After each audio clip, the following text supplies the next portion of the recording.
the underlying cause of addiction and disconnection.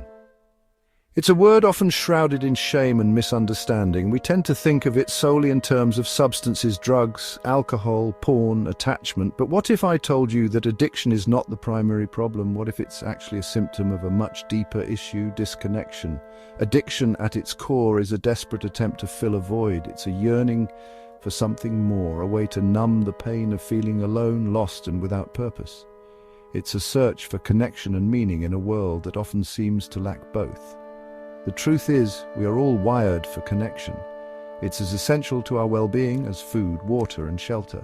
When these fundamental needs are not met, we suffer, and for many, addiction becomes a way to cope with that suffering.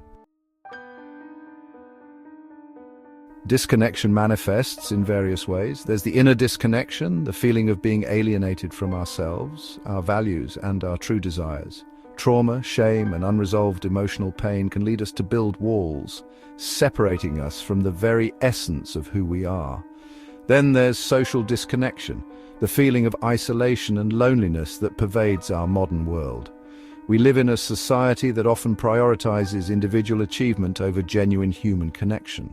Technology, while intended to bring us closer, can sometimes exacerbate this sense of isolation, replacing meaningful interactions with superficial online connections. And finally, there's spiritual disconnection, the loss of meaning and purpose that so many people experience.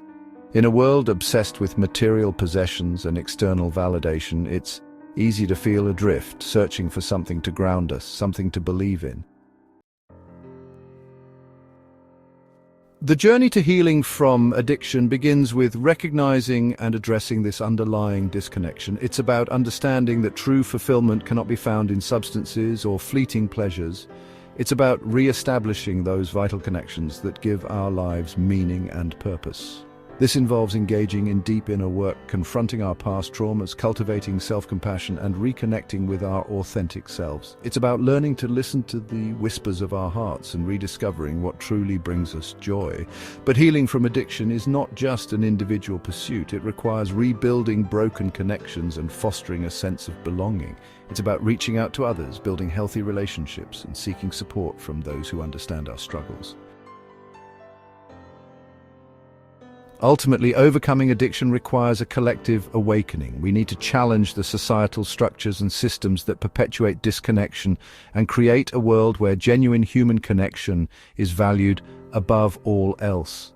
This means creating communities where people feel seen, heard, and supported. It means promoting mental health awareness and providing access to resources for those who are struggling. And it means challenging the forces that prioritize profit and power over human well-being. The first step is to bite the bullet and remove the literal and metaphorical poisons from our lives. Our bodies are sacred vessels. Our minds can achieve clarity by cleansing them. Only with a clear and sound mind, free from external noise and manipulation, can we reconnect to our higher spirit, the innate intuition and wisdom, a world where we understand that true fulfillment comes not from chasing fleeting pleasures, but from nurturing our connections to ourselves, to each other, and to a sense of purpose that transcends our individual lives. Shasha 2024